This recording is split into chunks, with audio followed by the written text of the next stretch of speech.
নমস্কার বন্ধুরা, মেহুলি রান্নাঘরে সবাইকে স্বাগত। আজকে আমি তৈরি করব মরিচ চিকেন। তার জন্য আমি এখানে নিয়েছি 600 গ্রাম চিকেন, দিয়ে দেবো 1 চামচ গোলমরিচ গুঁড়ো, আর দিয়ে দেবো এতে আছে 8টা রসুন, হাফ ইঞ্চি আদা আর একটা পেঁয়াজ বাটা একসঙ্গে বেটে নিয়েছি। আর দিয়ে দেবো আমি এখানে 75 গ্রাম মতো টক দই দিয়ে আমি এটাকে 3 থেকে 4 ঘন্টা ম্যারিনেট করে রাখবো। আপনারা চাইলে আর একটু বেশি করে রাখতে পারেন, যেহেতু আমার সময় কম ওই জন্যে আমি 3-4 ঘন্টা এটা ম্যারিনেট করে রেখে দেবো। মাংসটা আমি 3-4 ঘন্টা ম্যারিনেট করে রেখেছিলাম, এবার বের করে নিয়েছি। আর এবার কড়া বসিয়ে দিয়েছি আমি গ্যাসে, তেল দিয়ে দেবো। আমি এটা সর্ষের তেলে করছি, আপনারা চাইলে সাদা তেলে করতে পারেন, ঘি দিয়ে করতে পারেন। ঘি দিয়ে করলে আরও বেশি টেস্টি হবে। আমি সর্ষের তেল দিয়ে করছি। তেলটা আমার একটু গরম হোক। তেলটা গরম হয়ে গেছে, আমি 4টে শুকনো লঙ্কা দিয়ে দিলাম।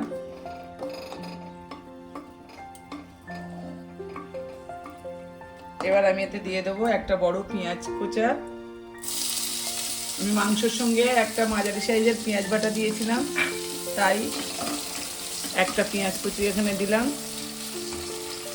600 গ্রাম মাংস, তাতে একটা পেঁয়াজ কুচি দিয়েছি আপনাদেরকে বলেছি, আর 8 কোয়া রসুন, হাফ ইঞ্চি আদা দিয়ে ম্যারিনেট করে রেখেছি 75 গ্রাম টক দই দিয়ে।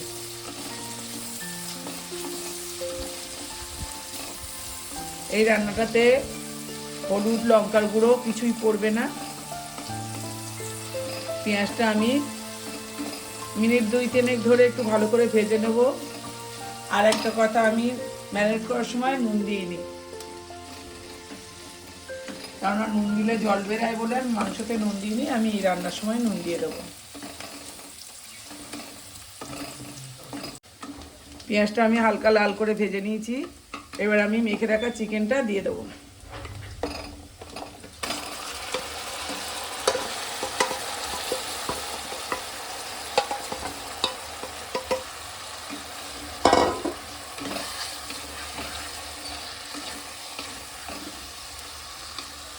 মেখে রাখা চিকেনটা দিয়ে ভালো করে আমি একটু কষিয়ে নেব ভালোভাবে।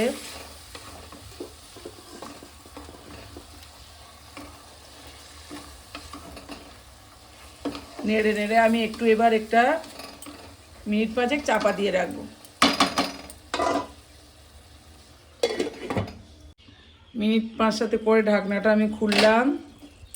ঢাকনাটা খুলে এবার আমি একটু নেড়ে এতে দিয়ে দেব নুন পরিমাণ মতো। আমি নুন এখনো দিইনি, নুন দিয়ে দেবো পরিমাণ মতো।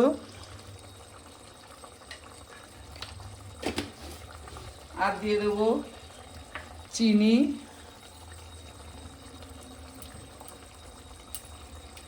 ব্যালেন্স করার মতো চিনি। আর দিয়ে দেবো 2 চামচ পোস্ত, 10টা কাজু আর 6টা কাঁচা লঙ্কা বাটা আছে, এটা দিয়ে দেবো। একসঙ্গে বেটে নিয়েছি, এটা দিয়ে দেবো। আর 4 মগজ আছে 1 চামচ।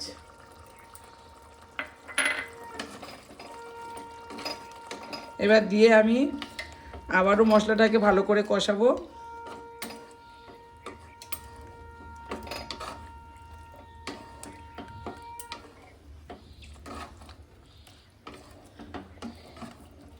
আবারও আমি মিনিট 5 মাংসটাকে হতে দেব চাপা দিয়ে। এটাতে আমি জল দেব না। মশলাটা দিয়ে মিনিট 5 চাপা দিয়েছিলাম, দেখুন মশলাটা থেকে তেল ছেড়ে দিয়েছে। এবার আমি এটাকে একটু নেড়ে চেড়ে আর ধনেপাতা দিয়ে দেবো। এটা আমি বেশি মশলা দিয়ে করলাম না, একবার বাড়িতে আপনারা বানিয়ে খেয়ে দেখবেন, খুবই সুস্বাদু হয়। এইভাবে একবার করবেন, সবাই খেতে পারবে, বাচ্চা বড়। আর যদি আপনাদের এই মরিচ চিকেনটা ভালো লাগে তাহলে একটা লাইক কমেন্ট শেয়ার করে দেবেন। নতুন বন্ধুরা সাবস্ক্রাইব করে পাশে থাকবেন। এবার আমি গ্যাসটা অফ করে দিয়ে নামিয়ে নেব। এবার আমি তুলে নেব মাংসটা। দেখুন কত সুন্দর হয়েছে আর সুন্দর একটা গন্ধ বেরাচ্ছে। আপনারা রান্না করলে তবে বুঝতে পারবেন, আমি এখান থেকে বুঝতে পারছি। এইভাবে একবার হলেও বাড়িতে বানিয়ে খেয়ে দেখবেন।